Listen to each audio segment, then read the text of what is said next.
Good evening, my friends, and once again, welcome to the Dead Vault's Horror Shows, Redrum, and then some segments. I am forever your cult horror host this evening, the Keymaster / Poe, and join me tonight, all of you true crime ghoulies. Indeed, tonight, we exhume one of the most notorious serial killers ever. Indeed, Gary Leon Ridgway, aka the Green River Killer, was born February 18th, 1949. Also, is an American serial killer. He was initially convicted of 48 separate murders as part of his plea bargain. Another conviction was added, bringing the total number of convictions to 49, making him the second most prolific serial killer in United States history, according to confirmed murders. He killed many teenage girls and women in the state of Washington during the 1980s and 1990s. Most of Ridgway's victims were alleged to be sex workers and other women in vulnerable circumstances, including underage runaways. The press gave him his nickname after the first 5 victims were found in the Green River before his identity was known. He strangled his victims, usually by hand, but sometimes using ligatures. After strangling them, he would dump their bodies in forest and overgrown areas in King County, often returning to the bodies to have sexual intercourse with them. On November 30th, 2001, as Ridgway was leaving the Kentworth factory where he worked in Renton, Washington, he was arrested for the murders of 4 women whose cases were linked to him through DNA evidence. As part of his plea bargain, where he agreed to disclose the locations of still missing women, he was spared the death penalty and received a sentence of life imprisonment without parole. Ridgway graduated from T High School in 1969 and married his 19-year-old high school's girlfriend, Claudia Craig. He joined the U.S. Navy and was sent to Vietnam, where he served on board a supply ship and saw combat. During his time in the military, Ridgway had frequent sexual intercourse with sex workers and contracted gonorrhea. Although enraged by this, he continued this activity without protection. While Ridgway was abroad, his wife had an affair, and their marriage ended within a year. When questioned about Ridgway after his arrest, friends and family described him as friendly but strange. His first 2 marriages resulted in divorce because of infidelities by both partners. His second wife, Marisa Winslow, claimed that he had placed her in a chokehold. He had become religious during his second marriage, being a door-to-door Bible salesman and insisting that his wife follow the strict teachings of the pastor. Ridgway also frequently cried after sermons or reading the Bible. Despite his beliefs, Ridgway continued to solicit the services of sex workers and wanted his wife to participate in sex in public and inappropriate places. Sometimes even areas where his victims' bodies were later discovered. According to women in his life, Ridgway had an insatiable sexual appetite. his 3 ex-wives and several ex-girlfriends reported that he demanded sex from them several times a day. Often he would want to have sex in public areas or in the woods. Ridgway himself admitted to having a fixation with sex workers, with whom he had a love-hate relationship.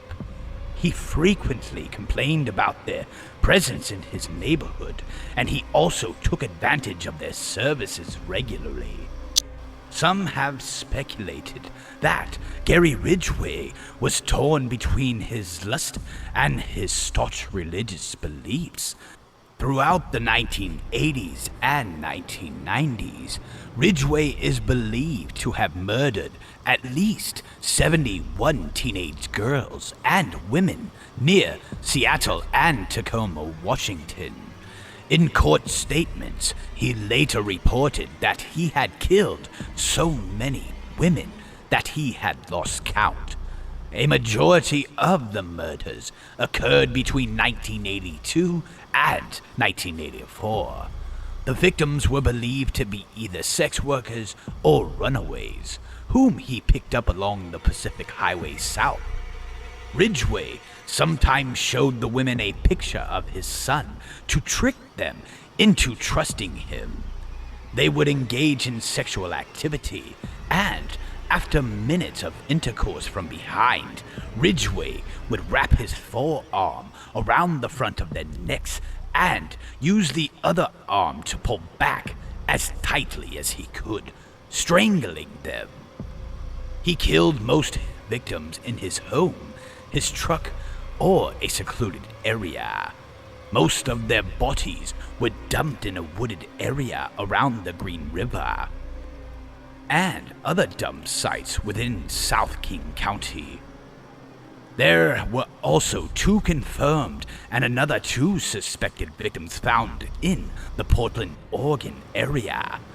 Their bodies were often left in clusters, sometimes posed, usually nude.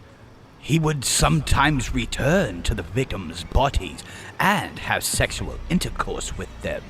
Ridgway later explained that he did not find necrophilia more sexually satisfying, but having sex with the deceased reduced his need to obtain a living victim, and thus limited his exposure to being caught. Because most of the bodies were not discovered until only the skeletons have remained, 3 victims are still unidentified. Ridgway occasionally contaminated the dump sites with gum, cigarette, and written materials belonging to others. And he even transported a few victims' remains across state lines into Oregon to confuse the officials. In the early 1980s, the King County Sheriff's Office formed the Green River Task Force to investigate the murders. Task Force members, including Robert Keppel and David Reichardt, who periodically interviewed incarcerated serial killer Ted Bundy in 1984. Bundy offered his opinions on the psychology, motivations, and behavior of the killer. He suggested that the killer was revisiting the dump sites to have sex with his victims, which turned out to be true, and if police found a fresh grave, that they should stake it out and wait for him to come back. Also contributing to the investigation was John E. Douglas, who developed a profile of the suspect. Ridgway was arrested in 1982 and 2001 on charges relating to prostitution. He became a suspect in the Green River killings in 1983. In 1984, Ridgway passed a polygraph test on April 7, 1987. Police took hair samples and saliva from Ridgway. Around 1985, Ridgway began dating Judith Mawson, who became his third wife in 1988. Mawson claimed in a 2010 television interview that when she moved into his house while they were dating, there was no carpet. Detectives later told her he had probably wrapped corpses in the carpet. In the same interview, she described how he would leave for work early in the mornings. Sometimes he would stay and claimed it was for overtime. Mawson speculated that he must have committed some of the murders while supposedly working those early morning shifts. She claimed that she had not suspected Ridgway's crimes before she was contacted by authorities in '87, and had not even heard of the Green River Killer before that time. Author Penny Moorhead interviewed Ridgway in prison, and he said while he was in the relationship with Monson, his kill rate went down, and he truly loved her. Of his 49 known victims, only 3 were killed after he married Monson. Mawson told a local television reporter, "I feel I have saved lives by being his wife and making him happy." The samples collected in 1987 were later subjected to a DNA analysis, providing the evidence for his arrest warrant. On November 30th, 2001, Ridgway was at the Kentworth truck factory where he worked as a spray painter. When police arrived to arrest him, Ridgway was arrested on suspicion of murder. 4 women nearly 20 years earlier after first being identified as potential suspects. When DNA evidence conclusively linked semen left in the victims to the saliva swabs taken by the police, the 4 victims named in the original indictment were Marcia Chapman, Opal Mills, Cynthia Hines, and Carol Ann Christensen.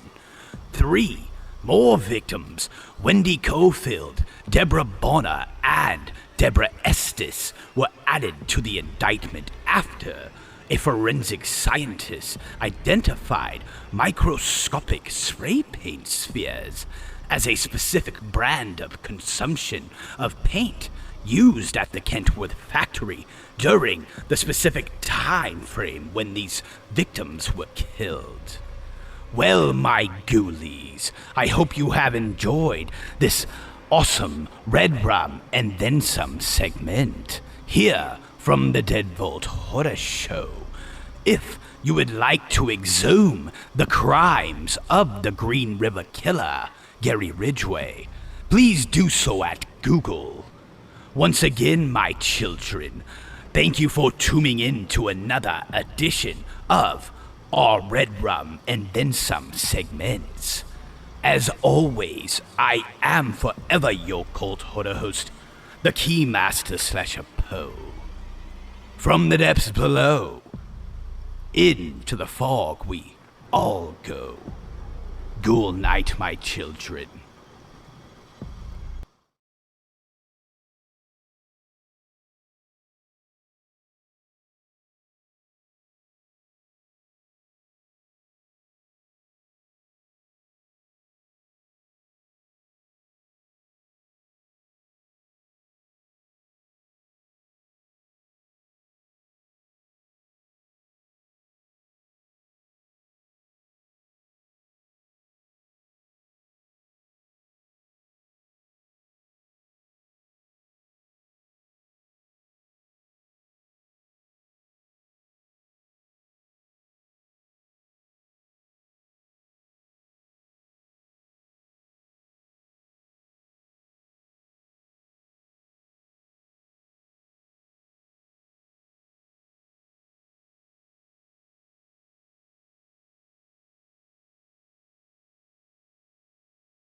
Hello, horror fans. Tom Savini here.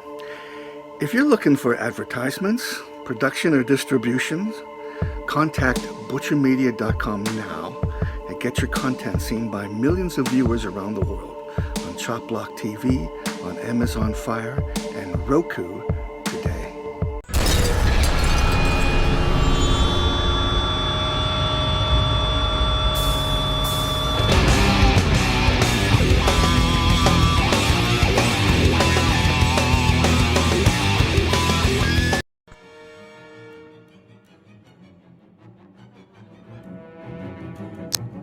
Hey horror fans, it's Kane Hodder, also known as Jason from Friday the 13th. You are watching the Dead Vault Horror Show here on Chop Block TV, on Amazon Fire, and Roku, with your horror host, the Keymaster.